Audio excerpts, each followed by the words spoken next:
안녕하십니까. 박수를 쳐주셔서 감사합니다. 네. 오늘 두 개 주제를 강의하려고 합니다. 하나는 반대한민국 세력의 비밀이 드러나다. 이 주제를 한 40, 50분 하고요. 그 다음에 지금 3,491개의 읍면동이 위험하다. 제가 항상 위험한 것만 이야기합니다. 즐거운 이야기를 해야 되는데 이런 재미없고 가슴 아픈 이야기 해서 죄송합니다. 예. 갑자기 이 생각이 나네요. 반대한민국 세력의 비밀이 드러나다. 이 책은 만드는데 얼마 걸렸냐 물으면요. 한 14년 걸렸다고 말씀드립니다. 예, 14년. 언제? 2008년도 광우병 사태를 겪으면서 제가 반대세의 비밀 그 일그러진 초상이라는 책을 썼어요. 그게 아주 그때 당시에 베스트셀러였습니다. 18,000권이나 팔렸어요. 그때 읽은 분들이 이렇게 이야기했어요. 와, 너무 감사하다. 먼 훗날에 아마 이거는 불후의 명저가 될 거라는 칭찬을 한 육군 정훈 대령도 있었습니다. 그리고 어떤 분은 좀 이따가 이야기하겠지만 많은 학자들이나 이런 분들이 야, 이런 대한민국의 반체제 세력의 실상이 이토록 심각한 줄을 몰랐다. 그런데 그때 2009년도에 만든 그 책과 지금 만든 책은 비교가 안 됩니다. 너무 그동안에 많은 자료와 그다음에 현재 현장 경험과 있었던 역사적 사실과 팩트들이 너무 많아가지고 완전히 다 비밀이 아니고 이제는 다 노출이 돼버렸습니다. 그래서 반대한민국 세력의 비밀이 드러나다.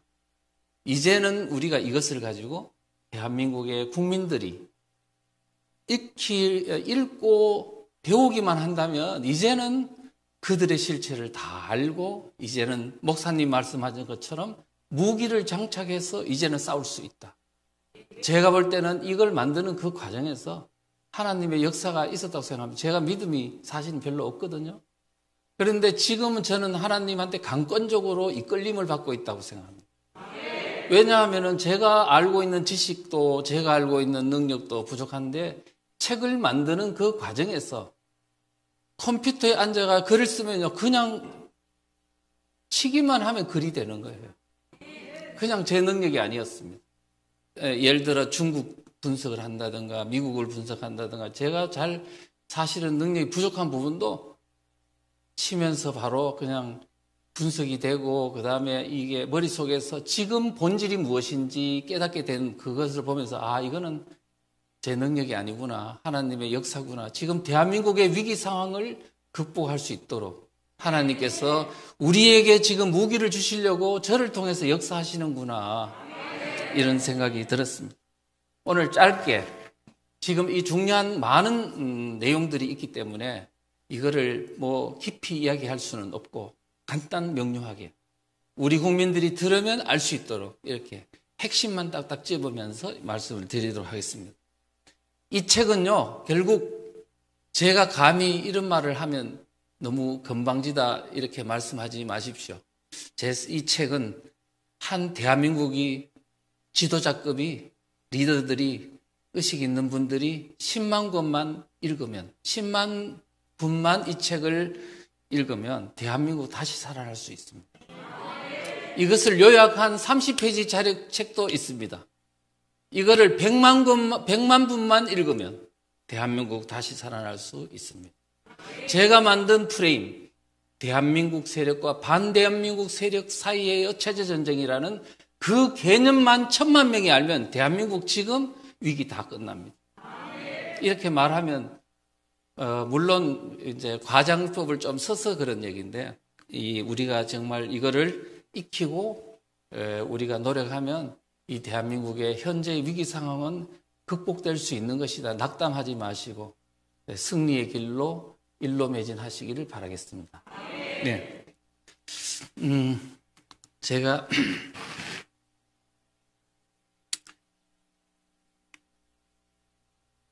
자 앞에 빨간 책은 476페이지, 두 번째 파란 책은 2030을 위한 280페이지짜리 이렇게 만들었어요. 앞으로 큰 무기가 될 것입니다. 제가요 처음에 반대세의 비밀 그 일그러진 초상을 책을 쓸 때요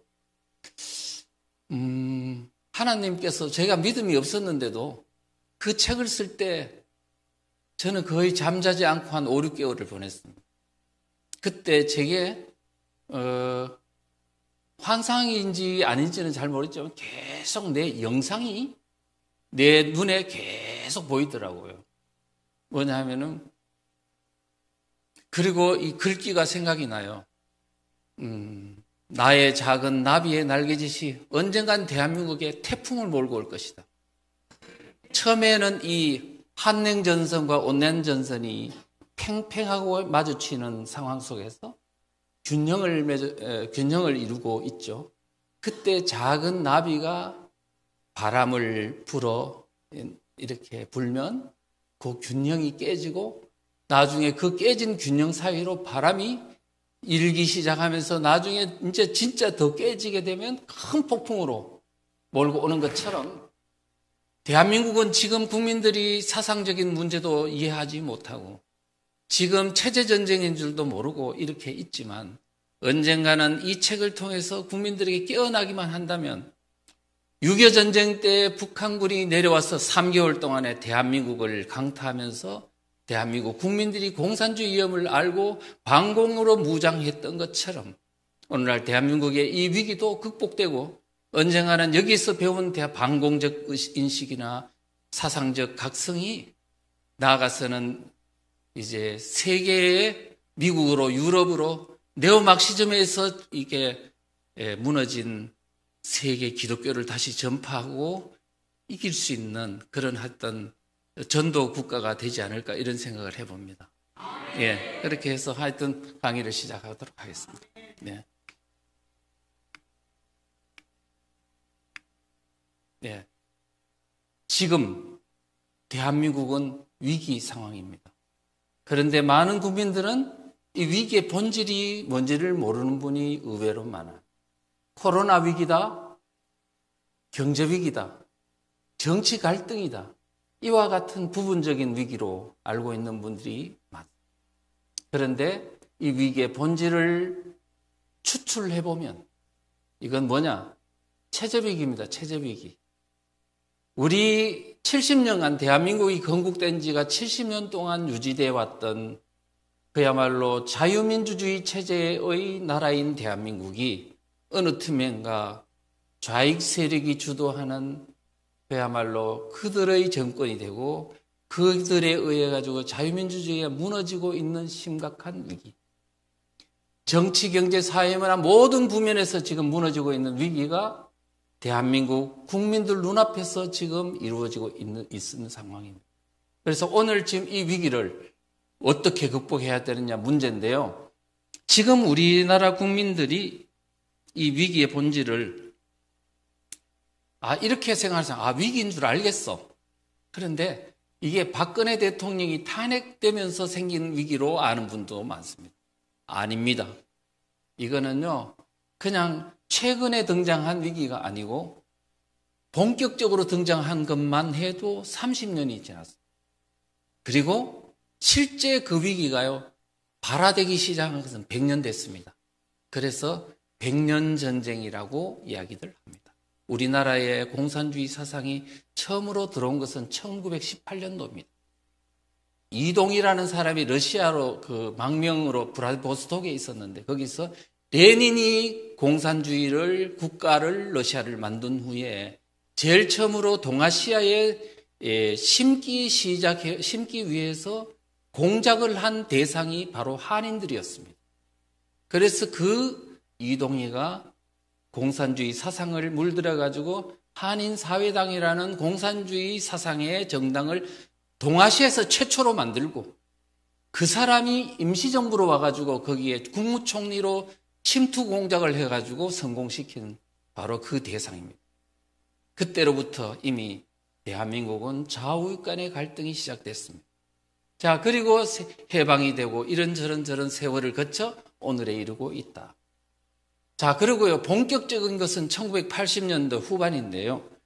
저의 정치적인 어떤 사상적인 스승님이신 양동환 교수님, 한국학중앙연구원의 명예교수로 이제 퇴직을 하셨죠. 그분이 88년도, 그러니까 87년도에 60항쟁이 있었고 다음 해 올림픽이 있었던 해입니다. 그때 이분은 현대공론에 이렇게 썼어요. 지금 대한민국 이런 식으로 가면 언젠간 모르겠으나 10년 후가 될지 아니면 한 세대가 30년이죠. 한 세대 후가 될지 모르지만 반드시 이 땅에는 좌익이 주도하는 정권이 들어설 것이다. 처음에는 좌익과 제휴하는 정권이 들어서고 그 다음에 좌익이 주도하는 연합정권이 들어설고 그 다음에는 완전한 좌익 정권이 들어설 것이다. 그때 눈물 흘리고 후회하지 말고 지금 민간 우익이 일어서라. 이랬는데 아무도 그의 말을 경청하지 않았고 오히려 그를 극우 세력이다, 메카시즘이다 이렇게 공격을 했고요. 학교에서는 그분에게 수업을 배정하지 않았습니다. 10년간이나. 제자가 없어요. 우리는 지금 현재 오늘날 이 위기 상황은 바로 그와 같은 경종을 울려주는 분들에 대한 박해의 대가입니다. 우리가 그분을 엄호해주고 보호해주고 막아줬더라면 그와 같은 유사한 분들이 많이 나타났겠죠. 그런데 그를 박해하는 것을 내몰라라 했기 때문에 후속적으로 그와 같은 경종을 울려주는 사람이 사라졌던 탓이다. 지금 30년이 됐습니다. 자, 우리가 이런 것들을 생각해요. 그런데 이분이 2012년도에 바로 뭐라고 했냐? 앞으로 10년이 위험하다 그랬어요. 10년이 위험하다고 이야기했어요. 그리고 10년도 안 돼서 2016년도 10월 달에 대한민국은 그야말로 풍랑 속으로 들어가서 폭풍 속으로 들어가서 박근혜 대통령이 법적인 판결이 나기도 전에 광장에 모인 사람이 내려와! 그래가지고 끌려내려지는 사태가 벌어진 바로 그와 같은 역사가 일어나게 됩니다. 자, 그리고 저는요, 어땠냐면은, 아까도 말씀드린 대로 2008년도 광우병 사태 때, 한국학중앙연구원에 제가 이제 박사과정을 다니면서 양동환 교수님과 대화했습니다. 이 사태의 본질이 뭡니까? 그랬더니, 반체제 세력이 이 체제를 흔들어가서 정권을 뺏고 결국은 체제를 전복하기 위한 시도다. 그럼 어떻게 해야 됩니까? 국민들을 깨워야지. 어떻게 깨웁니까? 책을 쓰면 되지. 그래서 제가 책을 쓰게 됐습니다. 사실은 책을 쓰게 된 본질적인 원인은 양동환 교수님이 이렇게 저에게 권고해줘서 제가 만들게 된 것이다. 결국은 자, 그때 이 어마어마한 공격이 저한테도 있었습니다. 그래서 뭐 민변 참여연대부터 해가지고 이 민주당에서도 저를 공격하기 위한 어마어마한 어떤 좌담회를 개최하고 이렇게 공세를 폈습니다. 그때 한 분이 그랬어요. 서울대 교수 한 분이 나는 이 책을 읽어보니까 두렵다는 생각이 든다. 왜냐? 나는 이 책을 읽는 순간에 나 스스로 내가 대한민국 세력인지 반대한민국 세력인지 나를 규정하게 하는 책이다. 뭐냐면 내가 진보 보수가 아니고 대한민국 세력과 반대한민국 세력이라는 용어로 프레임을 딱 짜니까 갑자기 읽는 순간에 내가 그 프레임 안에 빨려 들어간다는 거예요. 그런 순간에 대한민국 세력인가 나는 반대한민국 세력인가 스스로 나 자신을 규정하게 한다는 뜻은 자기 반성하게 만드는 거죠. 그러면 힘을 잃어버립니다. 이런 사람. 우리는 진보니 평안이 나는 정의의 사람이라고 생각할 때는 힘이 생기다가 반대한민국의 세력이라고 프레임에 딱 마주치는 순간에 나는 스스로 무너지는 겁니다. 90년도 소련 공산권이 무너졌을 때 PD 계열이 느꼈던 그 낭패감처럼 북한이 탈북자가 생기고 300만 명이 굶어 죽는 현실을 막 목도하면서 주사파가 정신적으로 무너지는 것처럼 우리는 이기는 프레임을 가지고 전쟁을 하면 우리는 이길 수 있다는 겁니다. 그런데 왜 지는 프레임을 가지고 우리가 싸우냐고요. 칼끝을 가지고 싸우면 됩니까? 안 됩니까? 우리는 칼자루를 갖고 싸워야지. 오늘 우리는 우파들은요, 이론에 너무 무지하기 때문에 이와 같은 프레임 전쟁을 이해하지도 못한 채 우리가 지는 전쟁을 해왔던 것이 오늘날 낭패의 원인이었다는 겁니다. 이런 문제들을 제가 말씀드립니다. 양동환 교수님은 박근혜 대통령이 탄핵된 2017년도 3월 달 탄핵이 됐죠. 다음에 4월 달에 책을 썼습니다. 벼랑 끝에 선 한국의 자유민주. 대한민국의 자유민주주의 이제 벼랑 끝에 서서 이제 무너질 날이 멀지 않다. 이와 같은 경종을 울렸습니다. 그런데 그분이 그 책에서 했던 말이 그거예요. 지금 대한민국은 느슨한 형태의 내전 상태에 돌입해 있다고. 내전 상태라고 이야기했다니까요. 그러면 이분이 말하면 정확합니다. 그런데 지금 어떤 내전이냐 하면 반공적 자유민주주의를 와해시키려는 세력과 무너뜨리는 세력과 반공적 자유민주주의를 수호하려는 세력 간에 전개되고 있다라고 이야기했습니다. 그런데 일반 국민들은 그때 당시 박근혜 대통령이 최순실에 의해서 어찌저찌 해가지고 문제가 돼가지고 이렇게 한 어떤 소위 적폐의 어떤 한 현상으로만 생각했지. 진짜 이게 체제가 무너지는 단초, 체제가 무너지는 징조라고 생각하지 않았던. 그런데 저와 양동환 교수님은 가장 처음으로 청와대 1인 시위를 했어요, 양동환 교수님. 그리고 기독교의 그 에스더 기도운동이라는 데 가서 뭘 했냐. 지금 빨리 맞대응 집회해야 됩니다. 해가지고 처음으로 서울역에서 하는 집회를 만들게 된 장본인이 양동환 교수님입니다. 그때 조선일보, 동아일보 기사를 쓴 거는 접니다, 저. 예.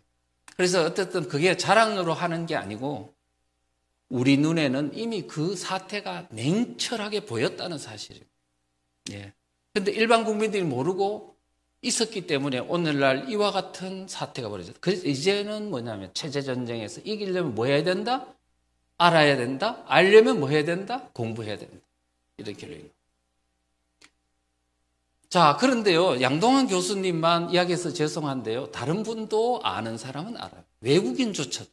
고든창이라고 미국에 있는 변호사는 이랬습니다. 2018년도 한 국제학술회의에서 그랬습니다. 대한민국은 1년 후에도 계속 자유민주주의 국가로 서 있을 것인가? 라고 의문을 던졌습니다. 그때 우리 국민들은 지금 무슨 얘기하는 거야?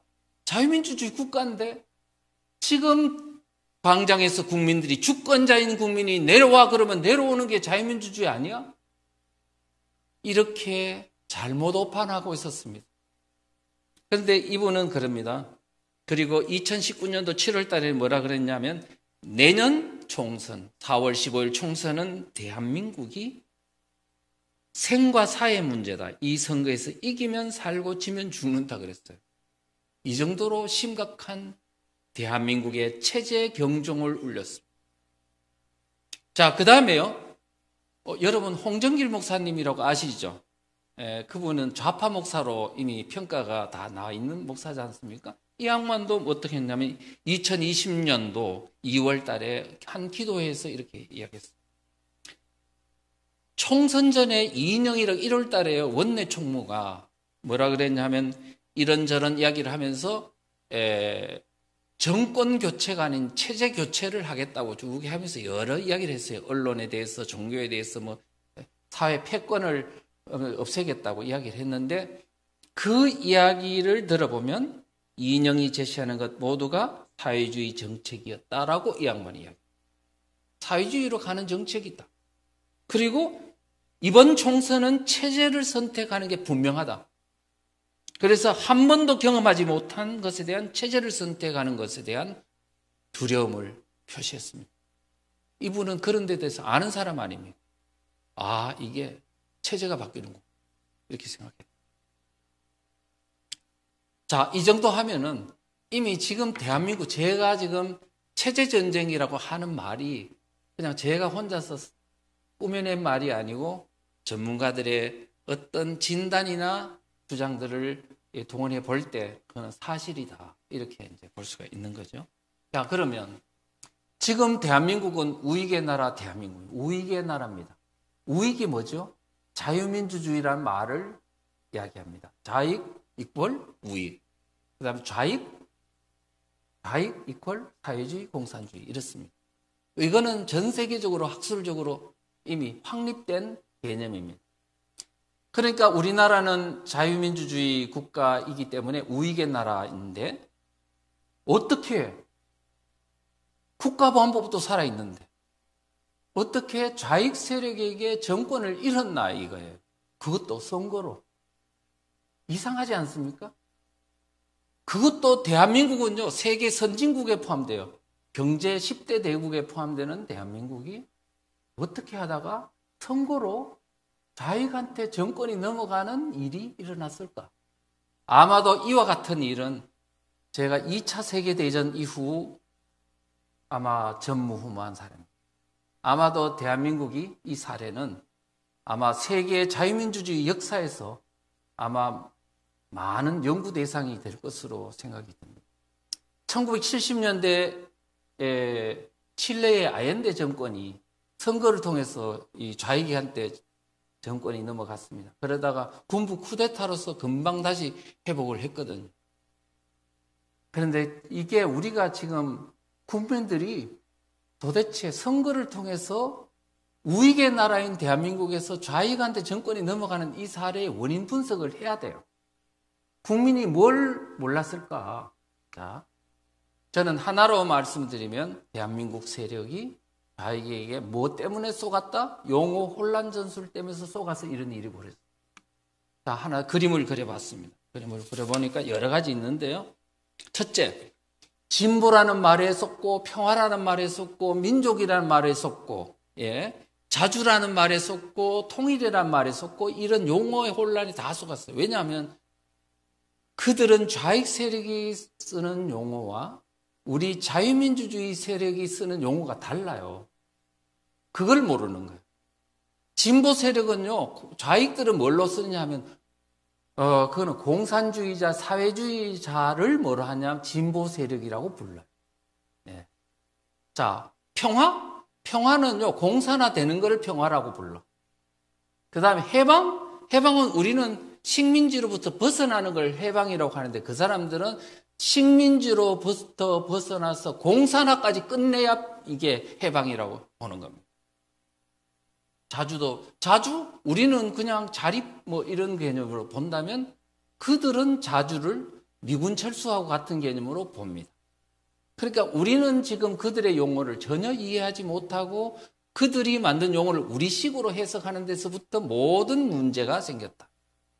그리고 뭐냐면 그런 용어만 그런 게 아니고요. 정치인에 대해서도 대한민국을 수립하고 발전시킨 사람들. 이승만 대통령, 박정희 대통령은 독재다, 뭐다, 이렇게 막 그냥 나쁜 프레임을 씌워요. 그러면 김일성에 대해서는 예를 들어 만주에서 독립운동했다는 식으로 이렇게 좋은 프레임을 씌워요. 이렇게 사람에 대해서 좋은 프레임과 나쁜 프레임을 포장하고 또는 매도하는 프레임으로 그 대한민국의 역사의 근저를 무너뜨립니다. 그 다음에 또 하나는 뭐냐? 대한민국의 국가와 북한의 어떤 역사를요, 역사 자체를 왜곡합니다. 대한민국은 남북 분단시킨 건 미군정이고, 그 다음에 이승만이다, 뭐, 이렇게. 예? 대한민국은 친일파가 세운 나라고, 북한은 친일파 청산을 잘했다든. 이런 역사적 왜곡을 가지고, 결국 국민들의 머릿속에 꽉 나쁜 공통분모를 뽑아보면 뭐냐 하면, 대한민국은 태어나선 안 될 나라야. 결국 정통성이 있는 북한으로 통일돼야 해 라는 결론이 이르게끔 하는 겁니다. 지금 그래서 우리는 이와 같은 용어에 관한 문제, 사람에 관한 통치자에 관한 문제, 역사에 관한 문제, 모든 부면에 대한민국은 나쁜 것으로 북한은 좋은 것으로 이렇게 만들어 온 모든 작업들의 공통분모는 바로 거기에 우리 국민들이 이미 침식되고 의식화되고 그 다음에 오염이 돼가지고 대한민국은 결국 우리 대한민국을 사랑한다고 하면서도 나중에 내가 하고 있는 행동은 대한민국을 무너뜨리는 행동을 하게 됐다. 이런 가운데서 선거를 해버리면 그렇게 되는 것입니다. 자, 그럼 그 중에서 가장 그러면 용어 중에 심각한 거는 뭔가요? 하면 예, 바로 보수 진보라는 용어. 이것 때문에 대한민국이 망한 거라고요. 자, 볼까요? 2008년도, 9년도에 여론조사를 했습니다. 여론조사를 했더니 당신이 보수입니까? 중도입니까? 진보입니까? 라고 물었더니 보수라고 답한 사람은 24%, 중도 34%, 진보 36%. 그렇거든요. 자, 이런 상황에서 보수라는 사람은 노인네 빼놓고는 아마 보수를 선든 사람은, 젊은 사람은 없다는 얘기 됩니다. 자, 이런 상황에서 그러면 중도와 진보를 합해버리면 뭐 부르냐? 보수를 제외하고 합하면 71%가 됩니다. 이렇게 선거하면 보수가 이길 수 있을까요? 없을까요? 게임 끝. 게임 끝. 예, 그렇습니다. 자, 그런데요. 더 심각한 것은 대학생들, 20대 청년들한테 물어봤습니다. 예, 오랫동안 물어봤더니 진보라고 생각하면 손들어라. 진보가 좋은 사람 손들어라 했더니 60%가 들어요. 그럼 보수가 좋다는 사람 손들어라. 10% 들어요. 자, 그러면 60%대 10%가 게임을 하면 어떻게 될까요? 반드시 진보가 이기게 돼요. 그런데 문제는 뭐냐면 내가 청년들한테 물어봅니다. 왜 진보가 좋다고 손을 들었니? 하니까 대답이 뭐냐? 진보가 좋은 거 아닙니까? 발전적인 거. 이렇다고 생각하는 겁니다. 그러니까 사실은요, 사전에 보면 진보란 현 상태보다 나은 상태로 변화하는 것이라고 되어 있습니다. 그러니까 이 청년들의 이 대답이 틀렸어요? 맞았어요? 맞았죠? 그래, 맞았어요. 자, 그런데 문제는 뭐냐? 문제가 있어요. 문제가 뭐냐? 이 친구들이 사전에 있는 진보 개념을 가지고 들이대지만 지금 진보 보수라는 용어가 일반 용어가 아니고 정치 용어야. 자, 그런데 정치적인 의미에서의 진보 세력에는 뭘 의미하는지를 알아야 되는데 그걸 모르고 있다는 것이죠. 자, 뭐냐? 마르크스부터요. 그 다음에 공산주의, 그러니까 역사적으로요. 공산주의가 생긴 이래 공산주의 사회주의를 뭐라고 하냐면 진보 세력이라고 불렀어요. 그들은.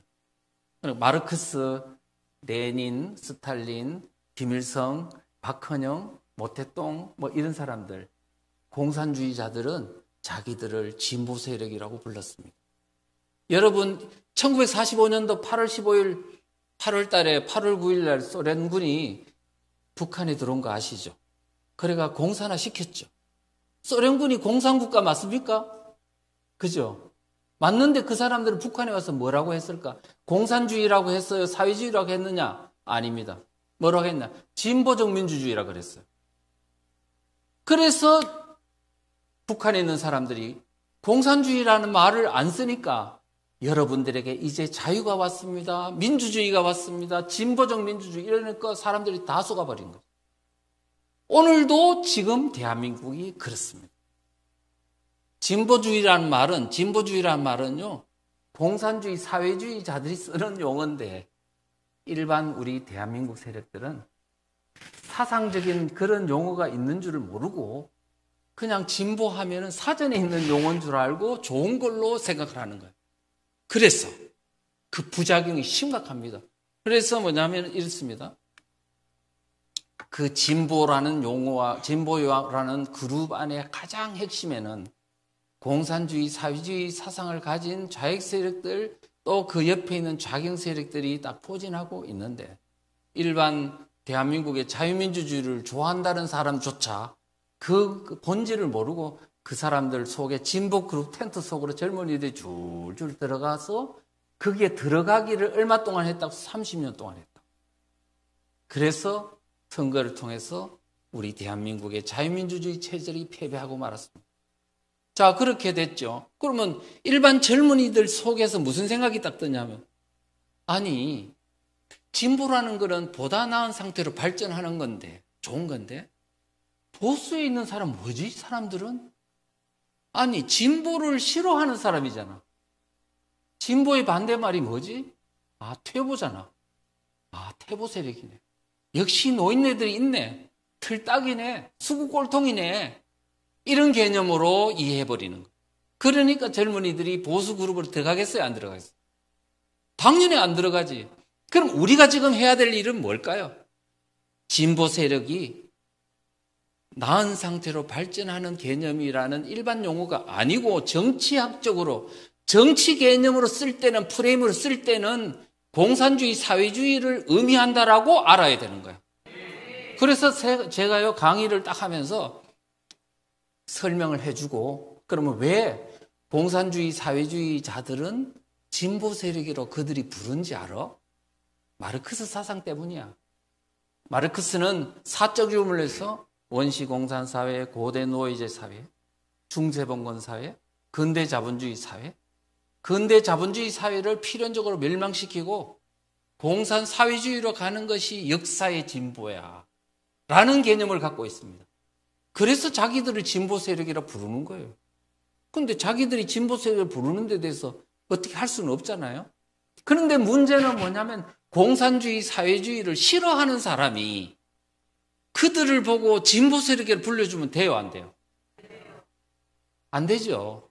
그거는 약간 이 바보끼리가 있는 사람들은 모를까. 그러니까 결국은 용어의 본질을 몰라서 속아서 그렇게 불러주는 겁니다.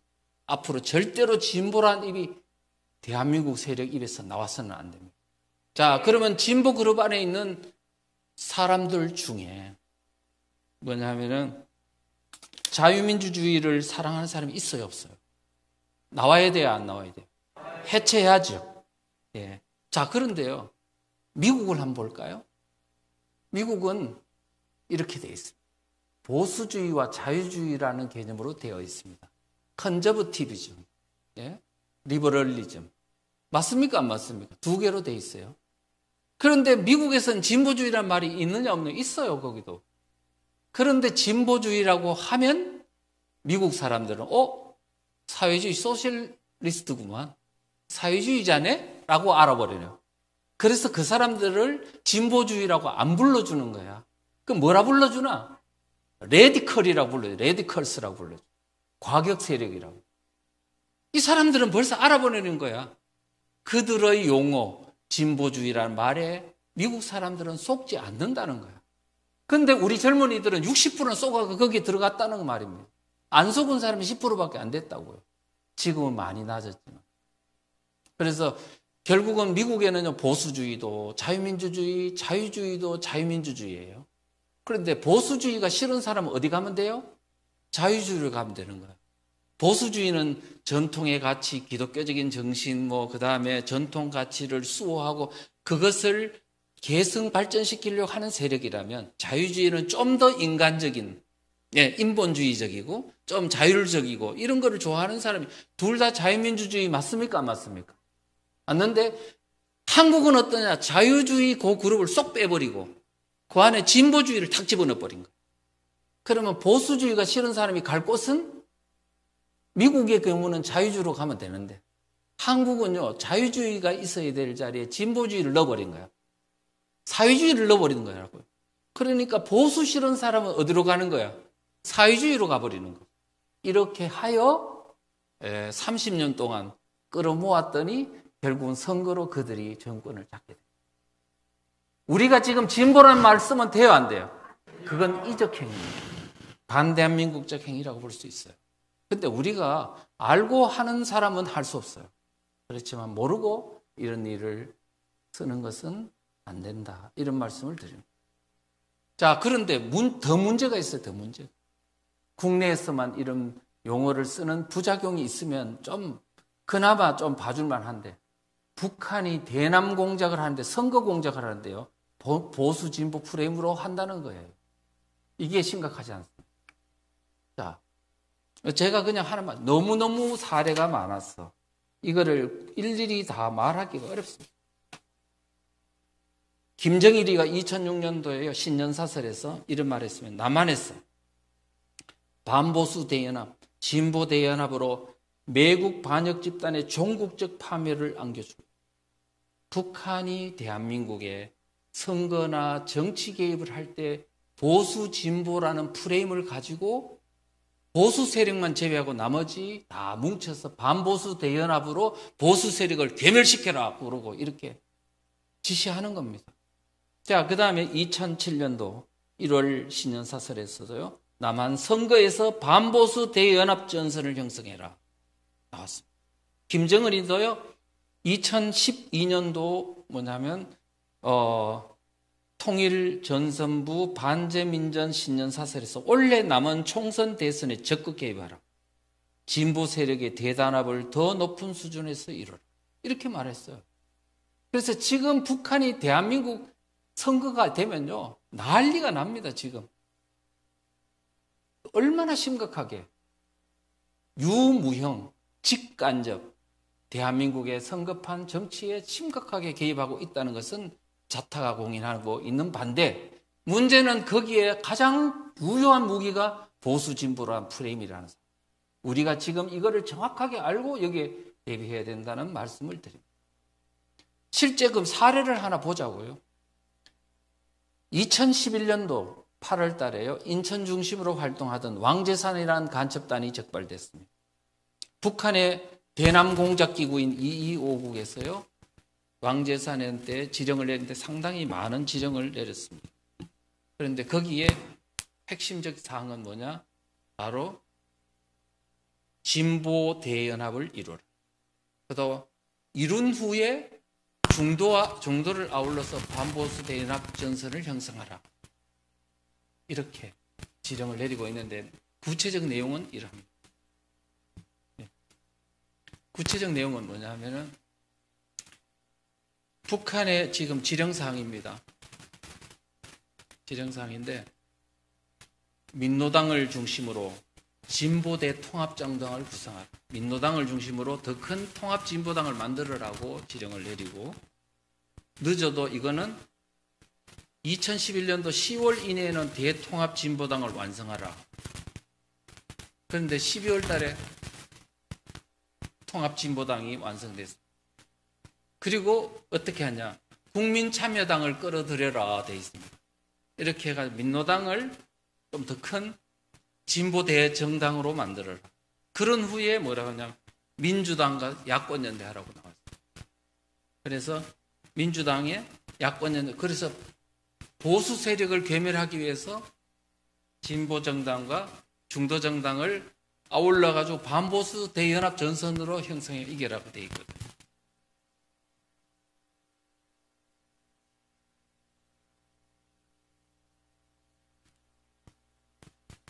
(2012년도요) 그와 같은 지령사항이 결국은 대한민국 선거판에 그렇게 하라고 이렇게 지령이 내려졌던 겁니다.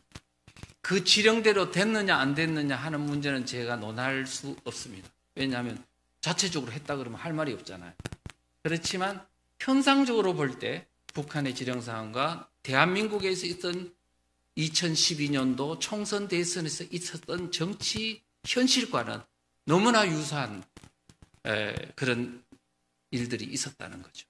자, 그러면 통합진보당이 만들어지고 바로 2012월 달입니다.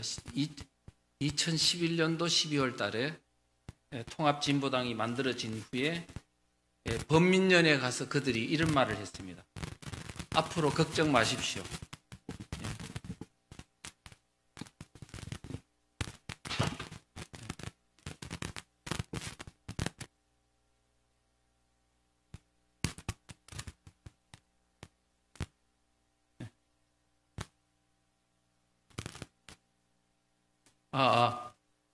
됐습니까? 네.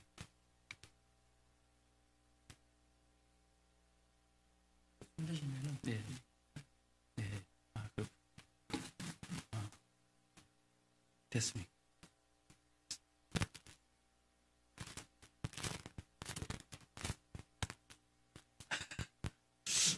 뭐 되는 대로 해보죠. 뭐. 자, 2012년도 총선 4월 달에 있었고요. 대선은 12월 달에 있었는 건 잘 아시죠? 자, 그런데 총선 바로 직전 한 달 전에 국회 식당에서 통합진보당과 민주당이 야권 연대 결성식을 했습니다. 자, 이제 총선에서 야권 연대를 해서 단일 후보를 세우고 또 이것을 여세를 몰아 12월 달에 대선에서 우리가 같이 단일 후보를 내세워서 승리하면 공동정부를 구성하자. 자, 통진당과 민주당의 공동정부를 구성하기로 합의를 봤습니다. 그런데 여기서 이제 어떻게 됐냐 하면은 선거를 했어요. 총선에서 했는데 여기서 통진당이 국회의원을 13명이나 당선시켰어요. 단일 후보를 해주는 바람에. 그리고 226만 표를 얻었어요. 226만 표를 얻었고 그 다음에 국민 지지율 10.6%를 얻었어요. 10.6%. 자, 10.6%를 얻은 통진당과 그 다음에 지금 현재 문재인 후보를 앞세운 민주당이 야권 연대를 하면 12월 대선은 어떻게 됐을까요? 아무 문제 없이 했으면 100% 이겼을 겁니다. 네, 됐습니다. 4월 총선에서는 그렇게 해서 크게 성공을 거두었고요. 그래서 저는 어떻게 생각하면 그때 대한민국을 이거로 이제 끝장나는구나 하고 생각을 했습니다. 그런데 하나님께서 정말 대한민국을 버리지 않으시고 5월 달에 총선 끝난 지 한 달 뒤에 통진당 내부의 비례대표 부정선거 문제 때문에 내분이 일어났어요. 그래서 서로 막 여러 가지 문제가 발생해가지고 내분이 막 일어나서 킨텍스 일산에 있는 킨텍스에서 난투극이 벌어지고 문제가 많이 생겼습니다.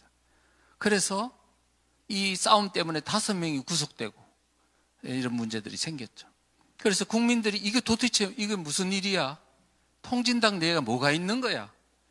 이렇게 생각을 했고 또 언론에서는 통진당 내분 사태를 많이 보도를 했습니다. 한 2, 3개월 동안 집중적으로 보도를 했어요.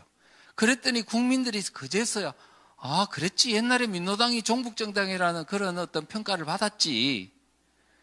그래서 PD계열이 뛰쳐나가면서 진보신당 하면서 종북 세력하고 정치 못하겠다는 말도 했지. 이제서 생각이 난 거예요. 그래서 통진당의 지지율이 10%에서 6%, 4%, 3%, 2%까지 떨어졌습니다. 그랬더니 이제 민주당에서 하는 수 없이 통진당과 야권 연대를 깨고 단독으로 대선에 임했습니다. 문재인 후보가 대선에 나섰습니다. 그런데도 대선 오전까지 문재인 후보가 박근혜 후보를 이겼다는 거 아닙니까? 그래서 오후에 노인네들이 뛰쳐나와가지고 지팡이 짚고 막 선거를 나와가지고 겨우 골든크로스 일어나가 3%차를 겨우 이겼다는 거 아닙니까? 만약 통진당의 10% 상태에서 문재인 후보의 민주당과 야권 연대를 해가지고 대선했으면 어떻게 됐을까요? 100% 이기는 거죠.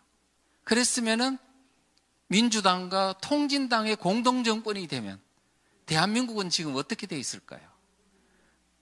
통진당의 당권파가 누구냐? 경기동부연합인데 그게 당권파의 핵심이 이석기입니다. 이석기와 민주당, 문재인의 공동정부 한번 생각해 보십시오. 알고나 있으셨습니까, 여러분? 얼마나 심각한 위험한 대한민국이 지나왔는지 아시느냐고요. 그런데 우리는 까마득히 있고 또 박근혜 대통령이 당선됐으니까 아무 일이 없었는 것처럼 지나갔지만 우리는 사상적으로 보면 이제 대한민국은 깨우치지 못한 민족에게는 희망이 없다는 것을 언젠가는 반드시 그 종기가 대한민국에 다시 나타난다는 것을 왜 모르냐 이거죠. 이런 것들을 이제 볼 수 있습니다. 어떻게 대응할 것이냐? 결국은 이 방법은요. 군주국에서는 군주만 각성이 되면 되고 귀족정에서는 귀족들이 각성하면 되지만 자유민주주의 국가에서는 주권자인 국민이 각성되지 않으면 도저히 이 나라는 체제가 유지될 수 없습니다. 그런데 국민들이 공부를 안 하고 국민들이 각성 안 하고 돈 벌고 자식 공부시키며 급급하면 이 나라가 정상적으로 지켜지겠느냐고요. 어찌 공부를 그렇게도 안 하는지. 제가 시위 때 나가서 공부해야 됩니다. 양동환 교수님이 아카데미 한다고 사람 모았더니 그렇게 안 모이더라고요. 아는 인맥, 모르는 인맥 다 해도 30명 모으기가 힘들어요. 젊은 사람 한 명도 없어요. 그래서 교수님이 씁쓸한 그렇게 이야기를 하시더라고요. 대한민국이 망한다면 이거는 공부 안 해서 망하는 거야. 그렇게 하더라고요. 그런데 그분은 그런 말씀을 또 하셨어요. 대한민국이 살아날 수 있다면 이것은 어떻게 보면 6.25 전쟁 때 공산주의와 싸웠던 그 저변에 어떤 깔려있는 의식이 있다. 반공기저정서가 있어서 그것과 그 다음에 깨달은 자의 각성이 이렇게 연합을 하면은 잘하면 일어날 수도 있다. 잘하면입니다. 예, 그런 말씀을 했습니다. 지금 우리 대한민국 세력은요, 이와 같은 모래알입니다. 줄다리기를 하는데 상대가 누군지도 모르고 막 아무개나 당기고 심판석에 올라가서 자기가 당겨야 될 사람이 심판을 보지 않나, 구경만 하질 않나, 나 좀 바빠요. 그러면서 오지도 않고, 그 다음에 교회에서는 또 정치적, 정교분리라는 이유로 기도만 하고 뭐 이렇게 전혀 활동하지 않고요. 그 다음에 지식인들은 내가 편향되면 되나? 학자가 균형된 시각, 편향되지 않는 시각을 가져야지. 그러면서 중립성 함정에 빠져 있지를 않나. 거꾸로 당기는 사람은 없나. 왜? 자유민주주의를 사랑한다 그러면서 진보주의에 들어가고 좌익하고 힘을 합하는 사람이 이런 오판을 하는 사람이 많이 있으니까요. 이와 같은 현상들, 이거 막을 수 있는 방법 없나? 예. 어떻게 하면 되지? 좌파처럼 이렇게 할 수 없나? 일사불란하게. 예. 방법 있습니다. 없는 게 아니에요. 자, 뭐냐? 바로 그겁니다. 우리의 오합지졸인 어떤 구성원들, 대한민국 세력들한테 공통의 내비게이션을 장착해 주면 됩니다. 그러면 일사불란하게 됩니다. 오합지졸을 벗어날 수 있습니다. 그래서 결국은 뭐냐 하면 내비게이션이 뭐냐는 거야. 무엇을 장착해 줘야 되느냐 하면은 바로 첫째, 지금 무슨 전쟁 상태인가, 이 정세가 어떤 상태인가를 알려줘야 됩니다. 바로 사상전이고 체제전쟁 상태라는 것을 알려줘야 된다. 두 번째, 전쟁이라면 분명히 적과 아군이 있잖아요. 적이 누군가를 분명히 인식하는 교육이 있어야 된다. 적이 누구냐면 체제 재결이고 체제 전쟁이니까 반체제 세력이겠죠. 자유민주주의를 무너뜨리려는 사람, 그 사람들이 누군가, 그 사람들은 어떻게 해서 형성이 됐나, 그 사람들의 전략 전술은 뭔가, 그 사람들은 어떻게 해서 정권을 잡았나, 이것을 소상하게 알고 있어야 돼요. 그 다음에 그들은 어떠한 사상적 기반을 가지고 있나, 그 다음에 그들은 어떤 역사관을 가지고 있나, 그들이 주장하는 역사관을 반박할 수 있는 능력을 하나씩 갖추고 있어야 되는 겁니다. 지금 이 책 속에 그게 다 들어있습니다. 한 권이면 끝납니다. 진짜로 제가 감히 말하건대 이것 하나면 충분히 잘 싸울 수 있습니다. 예. 그래서 그 다음에 뭐냐? 우리가 가져야 될 이 전쟁에서 이기려고 하면 우리의 목표는 무엇이고 전략 전술은 무언가에 대한 명확한 시각을 가지고 있습니다. 자유민주주의는 뭐지? 우리가 뭐가 부족했지? 어떤 이유 때문에 이렇게 대한민국이 됐지? 그 다음에 우리의 구성원들은 뭔가? 이런 것들을 공부해야 됩니다. 공부하지 않고 상식을 하면 서로 막 난투극 벌이다가 우리가 서로 자멸하는 꼴이 될 것입니다. 그래서 이제 그렇고요. 그 다음에 옆에 있는 거는 2030 세대를 위한 책입니다. 페이지 수가 앞에 책은 476페이지, 뒤에 책은 280페이지. 청소년들의 역사를 좀 빼고요. 현재 80년대 이후에 일어난 일들을 중심으로 이렇게 했습니다. 예쁘지 않습니까? 예, 아주 도움이 될 것입니다. 자, 그러면 우리가요, 지금 아까 보수 진보 중도, 진보라는 이 어떤 프레임이 해악성이 강하고 적을 이롭게 하는 것이라고 제가 평가를 내렸습니다. 그러면 다른 방법 없어요? 예, 있습니다. 이 잘못된 용어 프레임을 벗어나 던지고 이제 우리가 어떤 프레임을 써야 되냐 이렇게 쓰면 됩니다.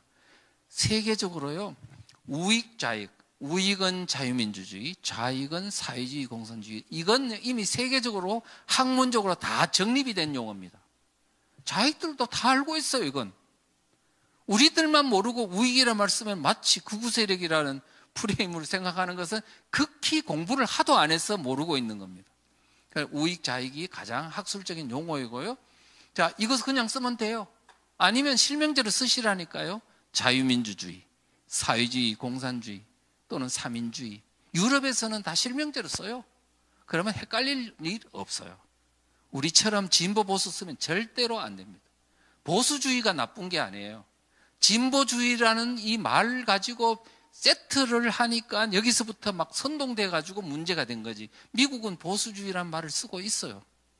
보수주의라는 용어가 나쁜 게 아니고 진보주의라는 용어 자체가 나쁜 겁니다.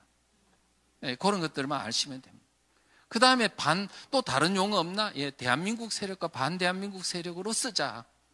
자, 대한민국 세력은 대한민국을 긍정하는 세력, 반대한민국 세력은 대한민국의 자유민주주의 체제, 대한민국의 역사를 부정하고 무너뜨리려고 하는 세력을 반대한민국 세력 이렇게 규정했습니다. 그렇다 보니까 대한민국을 긍정하는 세력과 대한민국을 부정하는 세력으로 나누니까 이 용어의 장점이 있나 하니까 한국적 상황에서는 매우 장점이 커요. 우리는 사상적으로 싸우는 것도 있지만 북한과 대한민국이 지금 치열하게 역사전쟁도 치르고 있거든요. 그래서 대한민국을 긍정하냐 부정하냐 이 문제는 대한민국의 건국과 발전과 이 모든 역사적인 것을 가지고 논쟁을 다 포함하고 있기 때문에 젊은 사람들이 이해하는 게 매우 용이해요.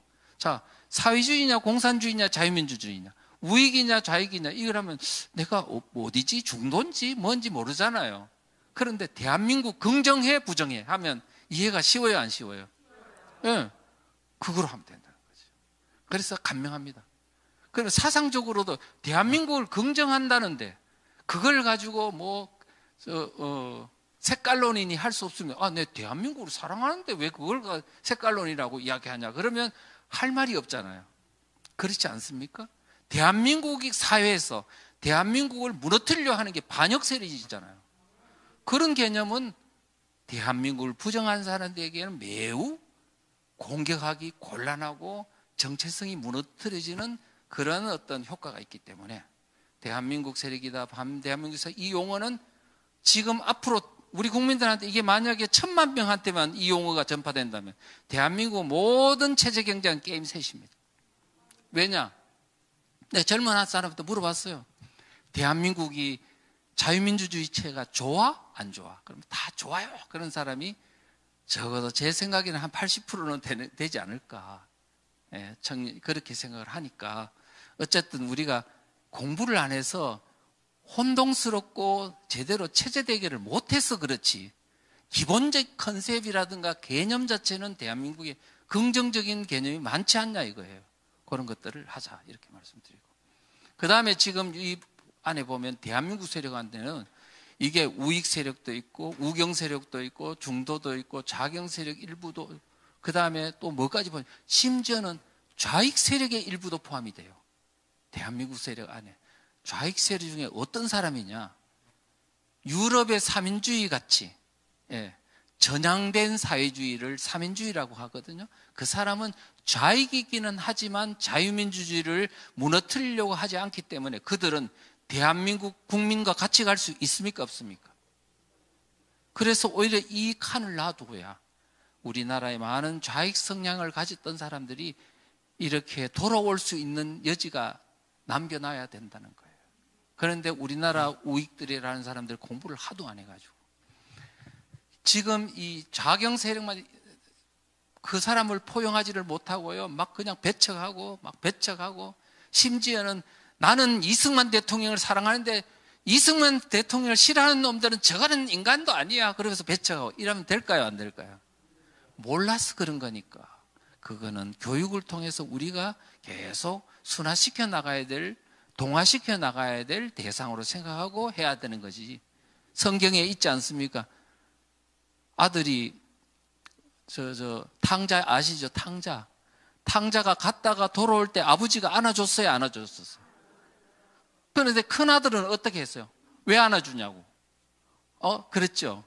근데 아버지는 그렇지 않았습니다. 활짝 문을 열고 잃었던 내 아들을 찾았다 했잖아요.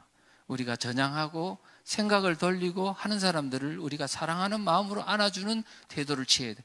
그런데 그 전향한 사람이 원래 없었던 상태로 되돌릴 수 있을까요, 없을까요? 없습니다.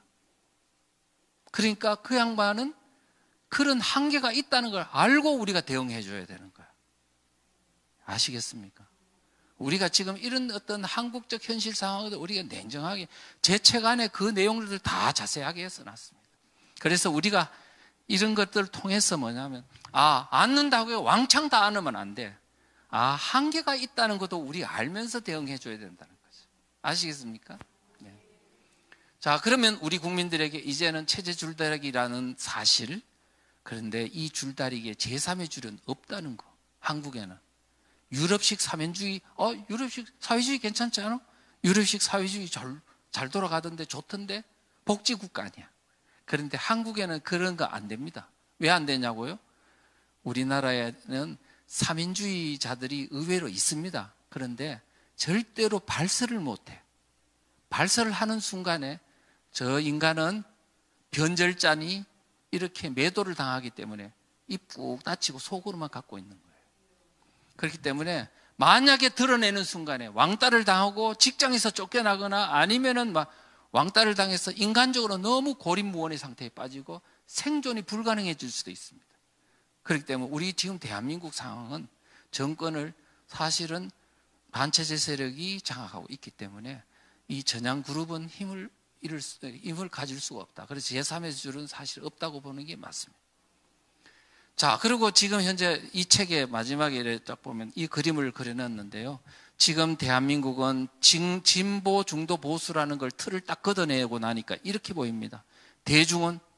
많은 대중들은 이게 뭐 체제전쟁이라고 몰라. 나는 지금 돈 벌기 바빠. 나는 몰라. 대중들이 많아요. 그 다음에 실제 소수의 자익이 있는데 그 사람들을 끌어주는 사람은 누구야? 북한이 대남 공작을 해서 도와주지, 중국이 도와주지, 문정거리 당기지, 민노총 정교조, 신문 방송 이런 게 당기지. 당기는 체제를 무너뜨리려고 한 세력은 너무너무 강해요.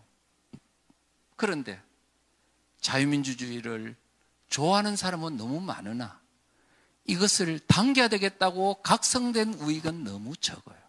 그래서 결국은 이 상태로 놔두면 대한민국은요, 자유민주주의 절대로 유지될 수 없습니다. 지금 그러면 어떻게 해야 될까요? 누가 당기냐고, 누가? 미국이 도와줍니까? 안 도와줍니다. 그래서 할 수 있는 건 뭐냐? 바로 각성된 대한민국 국민밖에 없다는 거예요. 자, 그래서 이제는 뭐냐? 비법을, 우리는 숫자가 작고 각성된 사람이 너무 적어요. 그래서 소수의 사람으로서 효과적으로 체제를 방어할 수 있는 방법은 뭐냐면, 첫째는 우리가 이길 수 있다는 확신. 왜? 자유민주주의가 공산주의 사회보다 정의니까 이거를 국민들한테 알릴 수 있다는 자신감을 가질 것. 두 번째는 사태를 간단, 명료, 단순, 명쾌하게 보고 그 방안들을 국민들한테 지속 반복적으로 알려줄 것. 그 다음에 국민들에게 깨우는 방법도 간단, 명료하게. 체제 문제. 그 다음에 대한민국에 현재 있는 체제 사상적인 문제를 집중적으로 이야기해주면 된다. 효과적으로 하면 승리할 수 있다고 생각합니다. 그래서 저는 책자라든가 소책자를 읽어주실 것, 그 다음에 강의 동영상 같은 거를 꼭 들으실 것, 전단지가 있으면 그거를 들고 주변 사람들한테 알려주실 것. 그런데 각자 1분에서 5분 정도 지금 이 대한민국 상황이 이렇게 심각하다는 걸 알릴 수 있는 논리로 무장하실 것. 그 다음에 사람들을 접할 때는 절대로 화내지 말고 조급하지 말고 다정다감한 마음으로 그들에게 다가가서 이야기해 주실 것. 꼭 필요하다면 용돈까지 주시면서 하실 것. 그렇게 하시면 될 것 같습니다. 자, 끝. 자, 두 번째 강의입니다. 제가 물 한 모금 먹고 해도 되겠습니까? 네.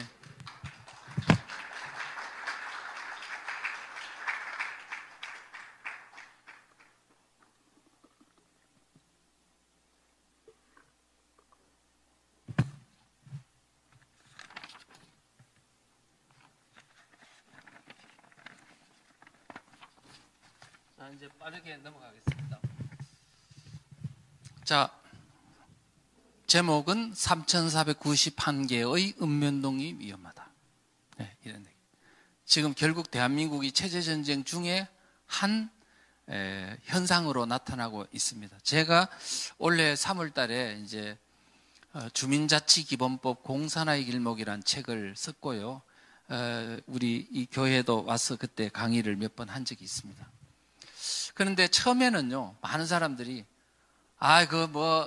통과되겠지. 180석이나 된다는데 어떻게 통과가 안 되겠어. 이렇게 다들 자포자기 상태에 있으시더라고요. 근데 저는 그렇게 다르게 생각했어요. 다르게. 어떻게? 저는 설사 통과되든 안 되든 상관없이 나는 이 법안을 보니까 이 국민들에게 깨우기가 너무너무 좋은 무기더라. 내 눈에는 그래 보이더라고요. 그래서 통과되고 안 되고 상관없이 이 독소 조항들을 대한민국 국민들에 깨워 이야기를 해주면 되겠다 해서 했거든요. 근데 효과가 정말 끝내주더라고요. 강의하는 곳마다 주민자치기본법, 다른 이야기 하면요, 그 정치 이야기 아니야. 그러다가 마을에서 내가 겪을 이야기들을 조곤조곤 풀어내니까 다 놀라는 거예요. 아니, 세상에 이런 법이 어딨나 그러시더라고요. 심지어는 더불어민주당 지지자들도 시의원들도 놀라고, 와, 이거 이렇게 되면은 우리 읍면동에 이게 프로들이 들어와서 이게 완전히 장악하겠네. 그러고. 그래서 이거는 정치 문제가 아니고 우리의 마을의 문제가 우리의 삶의 터전의 문제고 우리의 존립의 문제다는 것을 알게 됐어요. 설명을 쫙 했더니 지금요, 아직 법 통과 안 되신 거 아십니까? 아마 불가능할 겁니다. 예. 결국 뭐냐? 무엇이 국회 180석 아니 250석이 된다 해도 결국은 뭐냐면 국민이 깨어나면 되는 거예요. 그러면 자포자기 하지 않고도, 그러니까 국민 깨우면, 저는요, 조곤조곤 제가 언제 화를 내지도 않았고요. 심지어는 더불어민주당 당사 앞에 가가지고 강의를 했습니다. 강의가 아닌 10분 연설을 했어요. 제가 화 안 냈습니다. 그냥 제가 있는 대로 여러분, 더불어민주당 국회의원들이 이 법에 내어 있는 독소 조항들을 알고 계십니까? 딱 물었어요.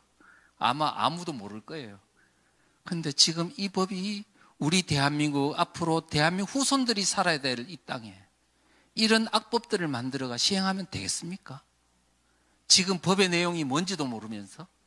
그러면서 내가 했더니 제일 놀란 사람이 누군지 아세요? 처음에 그렇게 막고 시위를 못하게 막던 경찰들이 제일 먼저 녹아버리더라고요. 그래가지고 막 전단지를 가져가더라고요. 큰일 났네 그러면서. 우리가요, 화내는 게 중요한 게 아닙니다. 어떤 내용으로 어떤 문제가 있는지를 하나씩 조곤조곤 설명하는 게 그게 약한 것 같지만 엄청나게 강합니다. 결국은 오늘날 사상전이란 체제전쟁은 국민들의 마음을 얻는 전쟁입니다. 마음을 얻는 전쟁, 마음을 얻지 않고 마음의 미움을 그러니까 막 그냥 지나가면서 눈을 흘기면서 이 인간들아 너 알기나 해 그러고 이러면 되겠습니까? 안 되겠습니까? 안 됩니다. 사랑하는 마음으로 국민들의 마음을 얻어가야 된다. 이런 말씀을 드리고요. 지금 체제 변혁 수단, 좌파들이 3,491개 읍면동을 장악하려는 이유는 체제를 변혁하기 위한 가장 유력한 도구가 읍면동을 장악하는 것이다.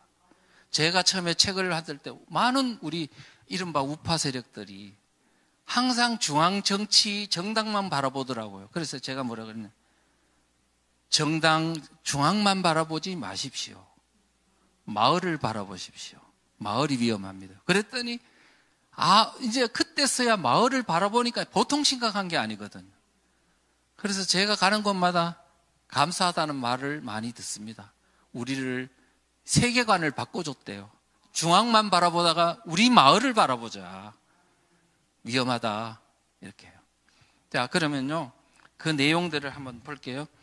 지금 있잖아요. 문 정권이 처음에 정권이 들어섰을 때 문재인 대통령이 정권 잡고 한 달 만에요. 전국 시도지사를 모아놓고 뭐라고 말했냐면 연방제에 버금가는 지방분권국가를 이루겠다 그랬어요. 연방제에 버금가는 지방분권. 그러니까 권한과 독립을 주겠다 그러니까 시도지사들이 좋아가지고요. 너무 좋아했어요. 많이 속았습니다. 그리고 나서 2018년도 2월 달에 평창 올림픽이 있었을 때 헌법을 바꾸는데요. 헌법 바꿀 때 뭐라고 돼 있냐면 헌법 안에 더불어민주당 헌법 안에 이렇게 돼 있습니다. 헌법 상징적 조항인 헌법 1조 대한민국은 민주공화국이다. 대한민국의 주권은 국민에게 있고 모든 권력은 국민으로부터 나온다. 뭐 이런 거 아닙니까? 매우 상징적 조항 사망에 하나가 추가되는데 뭐라고 되어 있냐면 대한민국은 지방분권국가를 지향한다. 이런 말을 넣었어요. 아, 이게 지방분권이라는 걸 가지고 대한민국 체제를 근본적으로 바꾸겠다는 거대한 목적과 어떤 의도가 있었구나 하는 것을 저는 그때 직감적으로 알았거든요. 그런데 123조 1항을 보니까 뭐라고 되어 있냐면 법률이 정하지 않는 조례 제정이 가능하다. 법률에 위임 없는데도 조례 제정을 마음대로 할 수 있다는 거예요. 그러니까 뇌에서 지령을 안 내려도 발가락이 지 마음대로 움직일 수 있다는 얘기예요. 이렇게 하고 보니 아, 이게 상당히 지금 문제가 심각하구나라고 생각했어요. 자, 이렇게 되면 이제 그런 게 있었고요. 그 다음에 보면 여러분 아시다시피 어떤 정책을 보기 전에 이 정책을 주도하는 세력의 사상적 지향성이 뭔가를 우리는 항상 관찰을 해야 되잖아요. 문재인 대통령 또 추미애 전 법무부 장관, 이인영 원내대표 등등등 이런 분들이 사상적인 지향성이 우리와 다르다는 것을 이미 많은 언론을 통해서 다 알고 계시죠. 아, 이런 걸 통해서도 알 수 있고. 그 다음에 이제 마을 활동가라는 사람들이 있어요. 여러분들은 잘 못 보셨는지 몰라도 관찰해 보면 알아요. 그 사람들은 이제 그 사람들의 문건을 보면 뭐라고 되어 있냐면 마을 공동체 사업은 자본주의 대안 모델이라고 되어 있어요. 그러면 이거는 체제를 바꾸겠다는 의도가 있어요? 없어요? 네, 있죠. 그 다음에 지금 마을 활동가 그룹들이 가장 연구하는 모델이 뭐냐? 베네수엘라 주민자치의 모델이에요. 베네수엘라 모델. 그 사람들을 불러가지고 연구도 많이 하고 세미나도 하고 그래요. 그 사람들을 연구하는 또 책자도 만들어진 게 있어요. 그걸 보면 아, 지금 이 주민자치회를 운영하려고 한 이 모델이 베네수엘라 모델이구나 알 수 있습니다. 그 다음에 지금 또 한국적 모델이 있어요. 마포의 성미산 모델이라고 있습니다. 있었는데 마포에 가면요, 거기에는 처음에는 공동 육아로부터 생각해서 공동 소비, 공동 생산, 공동 다 이렇게 사회주의 공동체 마을이라는 평가를 받을 정도입니다. 그 모델이 지금은요, 여러 동네를 막 아우를 정도로 상당히 영역이 넓어요. 근데 그 모델이 박원순 서울시장을 통해 가지고 이제 서울 전역으로 퍼졌어요. 서울시 마을공동체 종합지원센터라는 것을 만들어가지고 그걸 전역으로 퍼뜨렸습니다. 지금은 은평구부터가 다 퍼졌고요.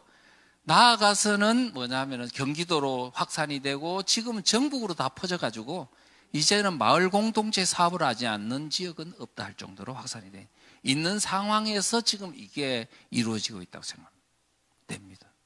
그러니까 이와 같은 마을공동체 사업이 이미 전국으로 퍼지는 과정에 10년에서 20년 이상 걸렸다니까요.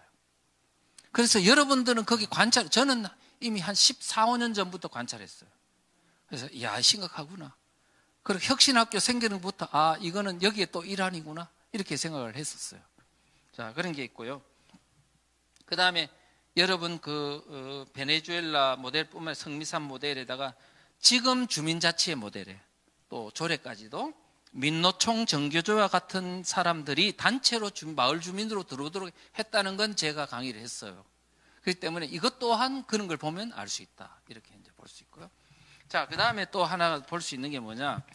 지금 이 주민자치기본법 제5조에 보면은 뭐가 되면 주민과 주민자치 책무에 관한 게 규정이 되어 있는데 이렇게 되어 있습니다.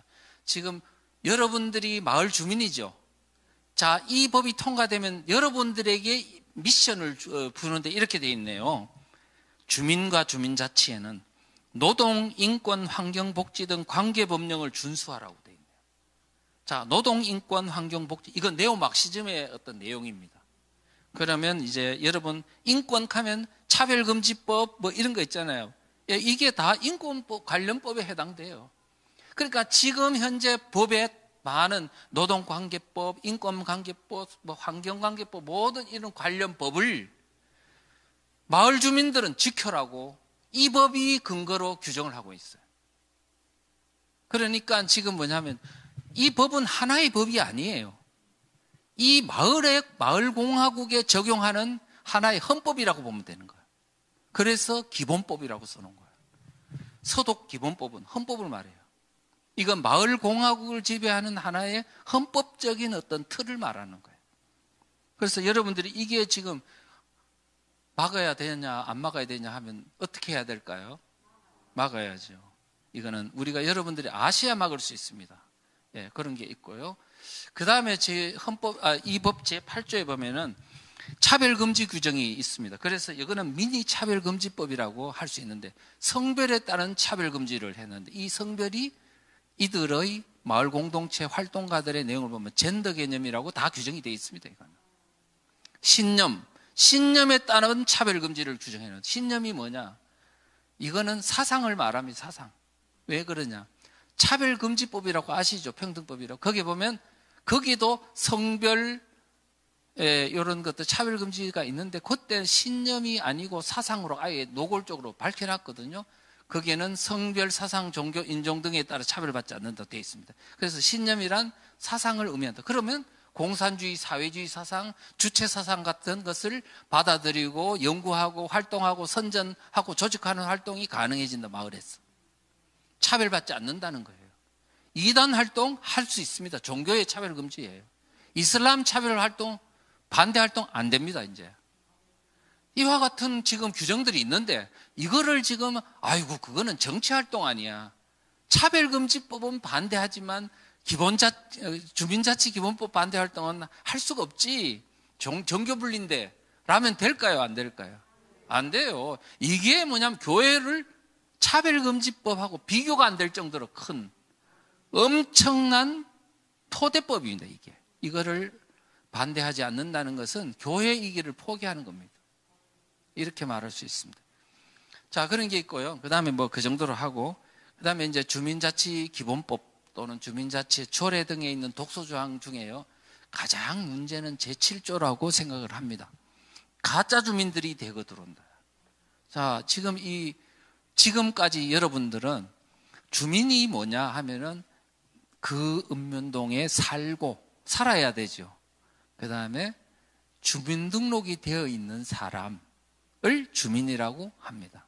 그런데 이 법에 따르면 이 동네에 안 살고 주민등록이 안 되어 있는 사람도 이제는 주민으로 얼마든지 들어와서 활동할 수 있도록 문을 활짝 열어버렸습니다. 그럼 뭐 가짜 주민이거든요. 진짜 주민이 있고 가짜 주민이 있는데 이 가짜 주민은 어떤 사람이냐 하니까 첫째, 조선족과 같은 재동포를 여기 넣어놓은 거야. 이거는 우리나라 국민도 아닌 사람을 마을 주민으로 넣어가지고 주민총회도 나타날 수 있도록 해줬다. 거기다 외국인까지. 그러니까 이제는 이슬람 터번 쓰고 아마 주민총회에 나타날지도 몰라요.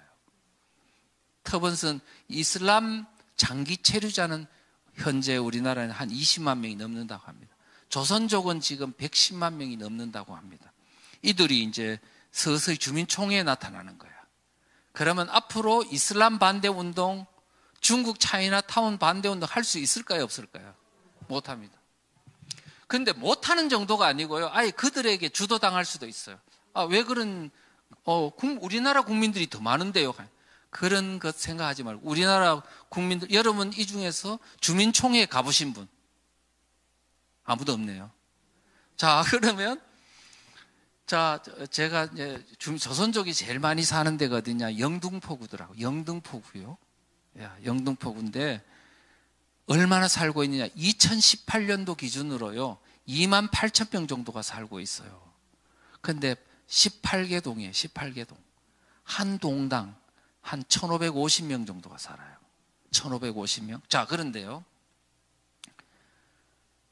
지금 주민총회 그 조례 같은 데를 보면 주민이 3만 명이면, 한 동에 주민이 3만 명이면 100분의 1만 참석하면은 주민총회 의결이 성사되는 거로 되어 있습니다. 또는 100분의 2. 그러면 100분의 1이면 3만 명이면 얼마만 참석하면 된다고요? 300명. 300명만 모이면 되는데 조선족이 거기에 얼마 살고 있다고요? 1,550명. 이 사람들이 중국 공안에 의해 가지고 야 참석해 그러면 참석할까요 안 할까요? 그러면 조선족에 의해 가지고 이 의결성이 뚝딱 끝날 수도 있는 거예요. 그런데 지금 상태로만 생각하지 마시라고요. 왜냐? 앞으로 50년 뒤를 생각해 보십시오. 마을에 문을 열어놓으면 중국이 떼거지로 계획적으로 들어올까요 안 들어올까요?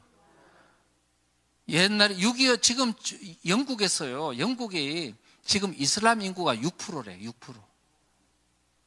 이제 그때쯤 되면 테러를 시작한다고 그러더라고요. 저는 잘 모르지만. 그러니까 지금 있잖아요. 우리가 이 문을 이게 여는 것이 얼마나 미래 대한민국의 후손들에게 심각한 부작용을 낳는지를 우리가 제발 좀 알고 하자. 이슬람이 막 들어오도록 하면 안 된다. 이런 것들을 지금 주민의 문을 이렇게 열어서 되겠냐는 거예요. 외국인한테 왜, 그것도요, 여러분 보십시오. 제7조 주민의 자격본에 제일 먼저 앞에 뭐 했습니까? 현재 살고 있는 주민등록자 바로 다음에 뭐를 넣어놨습니까? 재외동포, 외국인을 넣어놨죠. 그 다음에 기관 사업체에 근무하는 모든 사람, 그러면 대기업, 중소기업, 뭐 이런 데 있는 사람들 다 그러면 민노총이 들어올 수 있잖아요. 지금 그러면 각종 좌파단체들이 들어올 수 있잖아요. 그 다음에 그 지역 내에 소재하고 있는 학교에 있는 교사와 교직원과 학생이 모두 통째로 주민이 되도록 해놨잖아요. 그럼 정교조가 학생들을 주도하면서 우리 마을 교육을 같이 하자 그러고 총회에 나타날 겁니다. 은평구 가련 이동에는요. 아까 뒤에 좀 설명할게요. 가련 이동에는 주민총회에 참석할 수 있는 나이 기준이 몇 세인지 아세요? 만 10세. 만 10세가 주민총회에 나타나가지고 뭘 의결하느냐? 주민세 환원사업 결정. 그 다음에 동해 1년 예산 계획 같은 거를 결정하고 이런 거를 하는데 만 10세가 알아요, 몰라요? 그러면 누가 가르쳐 줘야 될까? 뒤에 누군가가 있겠죠? 누굴까요? 지금 여러분들이 조금만 생각해 보면 이게 심각한 부작용이 있겠구나 하는 걸 아셔야 되잖아요. 우리가 이런 거를 생각해 보면 앞으로 결국은 뭐냐면 대한민국이 지켜지느냐 안 지켜지느냐는 우리 국민들의 지적 수준하고 관계 있습니다. 우리가 그런 사람들은요, 이런 판단력이 없는 사람들은 이 자유민주주의를 지킬 가치가 없다고 봐요. 민법에 보면은 금언이 하나가 있습니다. 권리 위에 잠자는 자는 보호받지 못한다는 말도 있어요. 우리가 자유를 주고 우리에게 뭔가 많은 어떤 그 경제적인 선조들을 잘 만나가지고 이렇게 잘 살게 됐는데 우리가 그거를 지킬 수 있는 능력이 없는 자에게 돈이 남아있을까요? 없을까요? 없습니다. 우리는 스스로 자유민주주의, 자유가 있을 때 지켜야 된다는 거죠. 자, 그렇고 이제 조선족 이슬람은 이야기를 했고요. 자, 그 다음에는 지금 조례로 요새 주민자치기본법만 문제가 아니고 이미 현재 진행되고 있는 조례에도 심각한 문제가 주민자치기본법에 있는 독소장이 그대로 다 녹여져 있습니다. 한번 보십시오. 녹본동에 있는 주민총회 그 내용을 보시면 이렇게 돼 있네요. 주민이 누구냐 했더니 녹본동에 주민등록이 되어 있는 사람 또는 녹본동에 소재하는 사업장, 기관, 단체, 학교에 속하는 사람, 등록 외국인 이렇게 돼 있네요. 그러면 아까 말했던 그 주민의 담을 활짝 열어서 가짜 주민들이 대거 동네에 들어오도록 한 내용이 이 조례에 있다 없다? 그러니까 이미 벌써 시행되고 있는 거예요. 자, 그런데요, 여기에 아까도 말했죠. 10세, 15세, 10세 뭐 이런 애들이 주민총회에 나타나가지고 하는데 결국은 뭐냐, 자, 이렇게 되면 학교에서는 무슨 일이 일어날까? 선생들이 학생들 보고, 야, 우리가 지금 같은 주민이야. 이번 주민총회에 나서 의결될 사항들을 우리 한번 토론해보자. 할 수 있어요, 없어요? 자연스럽게 정치교육을 시키는 거죠. 자, 이와 같은 일들이 결국은 이렇게 계속되면 앞으로 이제 결국은 10대 어린 학생들은 결국은 누구의 사상적인 교육을 집중적으로 받아서 노예와 작업이 되지 않을까, 이렇게 생각합니다. 중국에서도요, 문화혁명 당시에 10대들이 많은 악행을 저질렀습니다. 홍위병이라고. 예, 캄보디아에도 그랬고 6.25 전쟁 때도 그랬고 여순 반란 사건 때도 그랬습니다. 우리가 지금 이거 간단하게 보지 마십시오. 학교에서만 교육시키는 거, 이제는 마을에서 교육시키네요. 자, 그 다음에 이제 그렇게 되고요. 그 다음에 이제 주민총회에 이제 그 위원이나 이런 사람들도 이제 좌파들이 많이 들어갈 수 있도록 여러 가지 필터링 기구를 뒀고, 사무국이 그 마을 활동가들이 사무국을 장악하게 될 것 같아요. 그래서 거기서 이 사무국에 있는 직원은요, 지방 공무원으로 보임을 하고 정년 퇴직 때까지 이 마을 공화국을 지배하도록 해놨습니다. 아니, 주민자치라면서요. 그럼 주민이 선출해야 되는 거 아닙니까? 지금 우리가 알지 못하는 방식으로 그들만의 공화국을 만들어 간다는 사실을 우리가 보면 소름이 돋습니다. 결국 주민들은 감시받는 존재가 됩니다. 자, 한번 볼까요? 자, 이렇게 볼게요. 여러분 지금 살고 계신 마을의 주민 맞죠? 예, 맞죠? 그러면 이 주민이 여러분 살고 있는 마을에 낮에도 있습니까? 낮에는 어디 가요? 직장에 가죠. 저 멀리 가죠. 자, 그런데 이 마을에서는 그러면 낮에는 누가 있죠? 가짜 주민들. 딴 데 살면서 그 마을에서 직장이 있다고, 그 다음에 학교 교사라고, 여기에 낮에 근무하는 사람들은 단체로 움직일 수 있어요, 없어요? 있죠. 그러면 여기에 진짜 주민들은 옆집에 누가 사는지 알아요, 몰라요? 몰라요. 자, 진짜 주민은 모래알인 거야. 그 다음에 낮에 거기 없어. 가짜 주민들은 단체로 움직일 수 있어요, 없어요? 있고, 낮에 여기 있어요, 없어요? 자, 그러면 주민총회를 낮에 하면 누가 참석할 수 있을까요? 가짜 주민들이 참석하는 거지. 그러면 그들에 의해서 결정된 것을 가지고 진짜 주민들은 통제만 받는 거야. 이해 가십니까, 이제? 네, 그렇습니다. 자, 그래서 가짜 주민들이 진짜 주민을 통제하는 시스템이다, 이렇게 이제 되어 있어요. 그래서 이 주민자치회가 엄청난 이 정보 수집 권한을 부여해 놨거든요.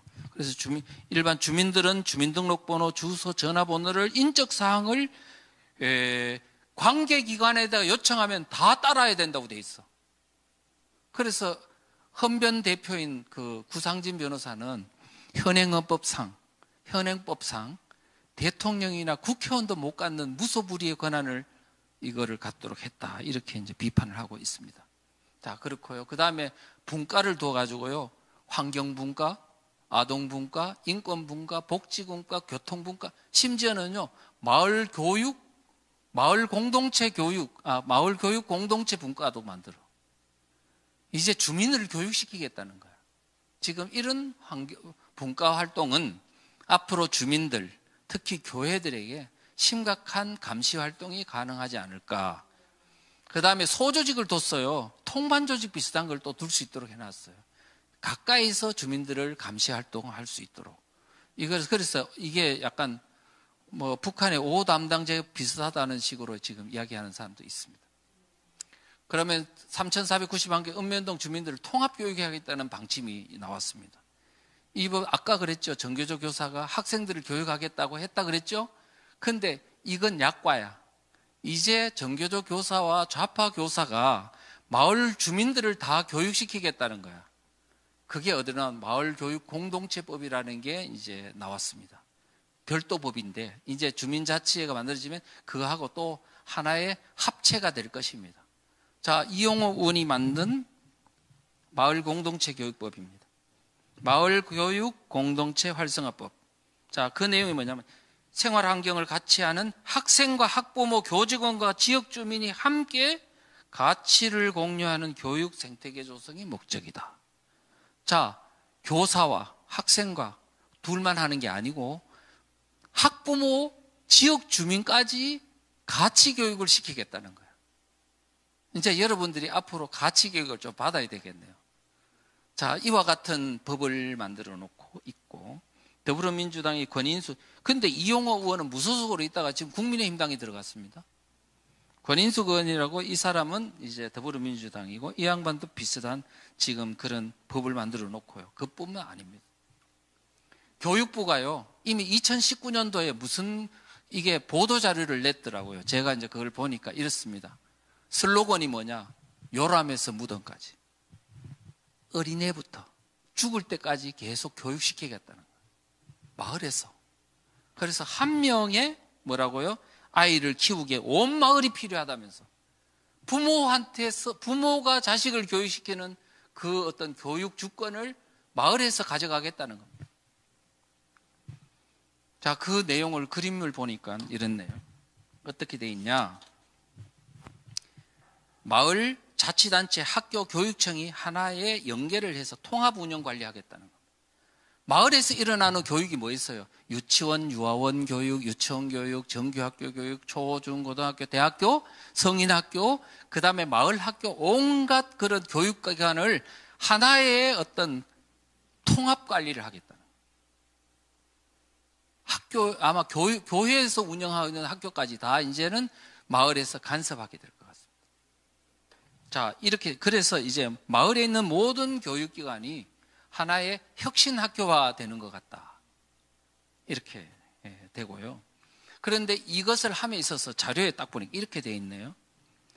지금 각 모범적으로 되어 있는, 여건이 잘 되어 있는 대표적 마을을 이렇게 해놨는데 도봉구가 거기에 있습니다. 뭐 자세한 거는 다 설명할 필요 없고, 그 도봉구에는 마을 학교가 97개소나 있다. 마을 강사가 522명이나 양성되어 있다. 이와 같은 인프라가 잘 구축되어 있기 때문에 지금 이와 같은 법이 시행되면 아마 잘 될 것 같다. 지금 이런 얘기입니다. 이제는 교사만이 아닙니다. 마을 학교에서 활동하고 있는 좌파 강사들이 이제는 학교로 갔다가 마을로 갔다가 막 그냥 주민들을 다 전체적으로 교육시킬 것 같습니다.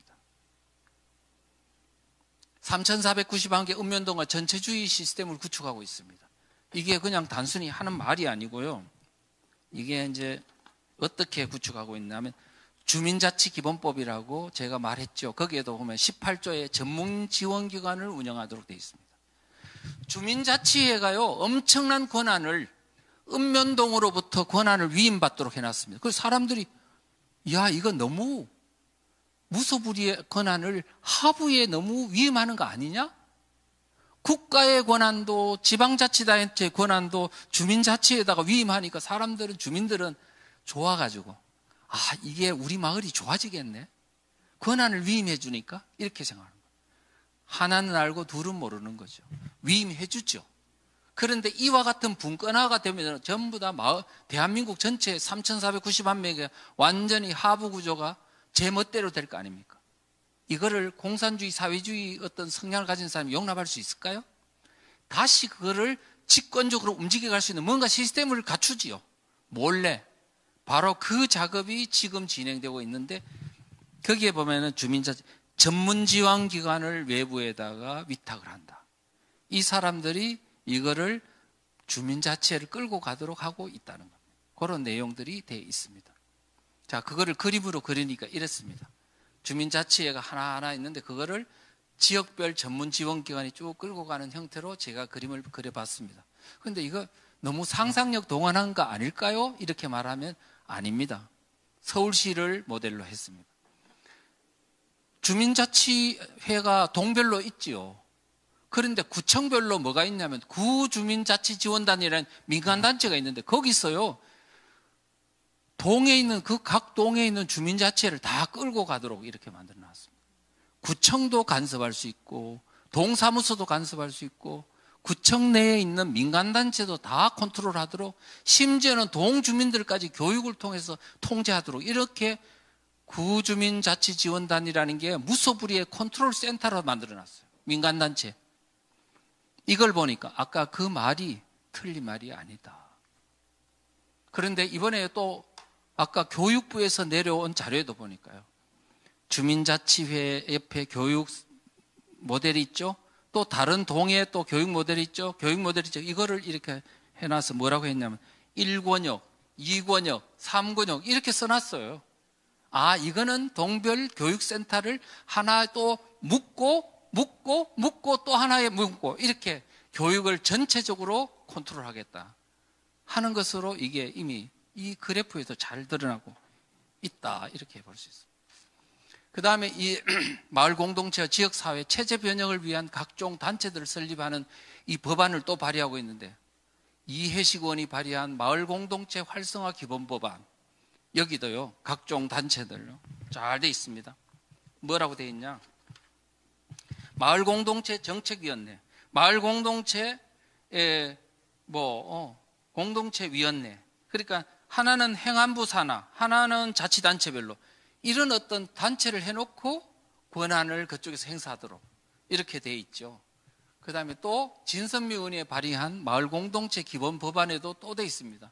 그와 같은 뭐가 돼 있냐 하면요, 마을 공동체 자치단체별로 마을 공동체 지역위원회를 설치하고, 국무총리 산하에는 마을 공동체 중앙위원회를 설치하고, 전국적으로 다 이렇게 시스템화를 되도록 해놨고, 마을 공동체 지역 지원센터를 만들어 놓고 이런 걸 다 외부에서 하고 그 권한들을 좌파 단체들한테 다 위탁할 수 있도록 이렇게 해놨습니다.